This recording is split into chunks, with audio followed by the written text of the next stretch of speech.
Assalamualaikum warahmatullahi wabarakatuh. Kita ketemu lagi tentang serial pembahasan sejarah dan peradaban manusia. Bila sebelumnya kita sudah bicara tentang zaman Neolitikum, yaitu zaman batu muda, maka sekarang kita bicara masalah revolusi pertanian dan bagaimana peradaban-peradaban tua di dunia ini muncul akibat revolusi pertanian tersebut.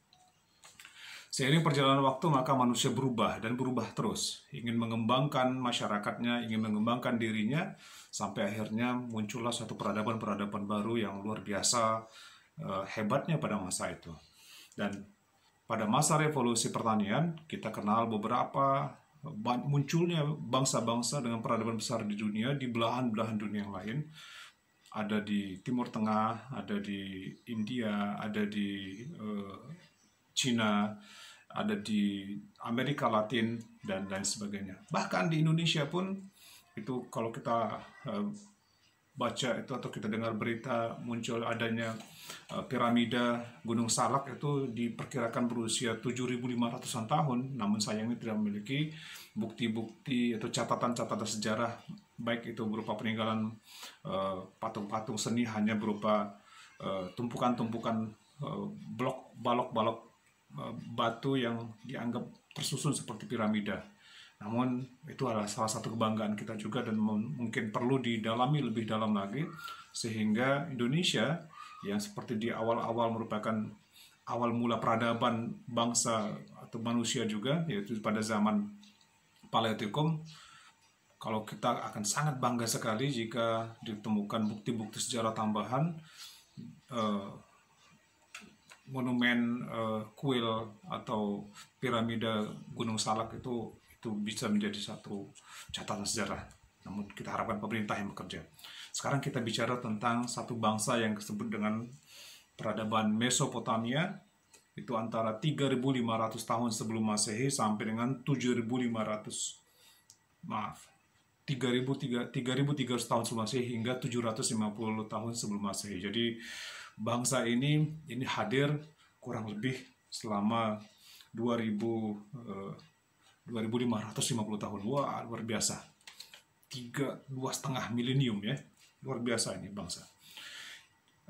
Peradaban Mesopotamia ini berada di antara dua sungai, yaitu Sungai Efrat dan Sungai Tigris, yang sekarang ini berada di Irak, di mana luas wilayahnya ini berkisar sekitar 6.000 km persegi. Kalau kota Medan ini sekitar 350 km persegi, maka peradaban Mesopotamia ini kisarannya adalah 20 kali kota Medan sekarang.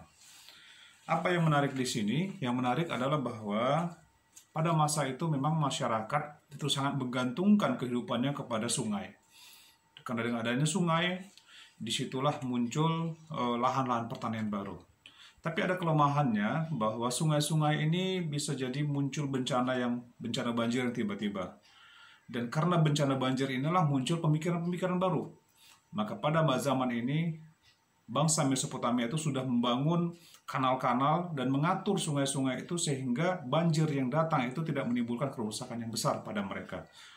Dengan adanya kesejahteraan yang muncul ini, maka terjadilah lalu lintas perdagangan. Lalu lintas perdagangan ini membuat percampuran manusia yang ada di dalam kota-kota yang ada di sana. Ada yang kaya, ada yang miskin dan sebagainya, dan memunculkan bentuk-bentuk sosial yang baru. Maka muncul juga budak, muncul juga orang-orang kaya, dan akibat ini semua mereka menuntut adanya satu aturan hidup, sehingga dikenallah pada zaman ini aturan hukum yang disebut dengan aturan hukum Hammurabi, di mana dalam aturan hukum yang memiliki 200 aturan ini terdapat banyak aturan-aturan sanksi hukum apabila dilanggar, termasuk masalah hukum terhadap para budak tersebut. Tinju dan gulat itu sudah ada juga. Kenapa bentuk hiburan ini ada? Karena masyarakat sudah mulai berkembang. Sudah ada orang kaya yang membutuhkan tambahan fasilitas hidup, yaitu hiburan. Demikian pula perbankan juga sudah ada karena adanya transaksi perdagangan. Namun akibat dari kehidupan yang berkembang, kota yang maju, ini menimbulkan peperangan. Maka peradaban Mesopotamia ini berulang kali silih berganti kepemilikannya. Dan kepemilikannya itu berubah akibat dari serbuan peperangan demi peperangan.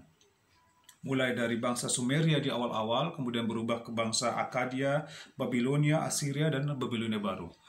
Semuanya ini berlangsung lebih kurang 2550 tahun. Lamanya pemerintahan ini sampai akhirnya dia berubah. Semuanya ini tentu saja, dan mereka itu pada masa ini percaya kepada banyak dewa. Semuanya ini adalah pelajaran hidup juga, bahwa ternyata memang ya hidup itu berubah, hidup itu berkembang. Dan pengembangan manusia itu hidupnya kadang-kadang disebabkan oleh faktor-faktor alam juga, dan tuntutan kehidupan manusia itu untuk lebih baik dari hari ke hari. Kita belum perlu bicara masalah peradaban ini, karena memang peradaban ini adalah peradaban yang tua. Dan siapakah nabi yang ada di sini? Tentu saja ada nabi yang muncul di sini yang mengajak kepada menyembah kepada Allah Subhanahu wa taala, namun itu kita tidak mengetahui secara pasti detail, hanya kita mengimani saja bahwa ada orang yang menyuruh kepada keesaan Allah Subhanahu wa taala. Hanya bangsa Mesopotamia ini itu kita lihat sebagai bangsa yang besar pada zamannya, dan perlu kita ambil pelajaran bahwa pergantian kekuasaan itu silih berganti. Dan setiap kali orang ingin memajukan kehidupannya, maka pada saat itu dia harus berpikir untuk mengembangkan hidupnya. Demikian, kita akan beralih pada peradaban tua lainnya. Assalamualaikum warahmatullahi wabarakatuh.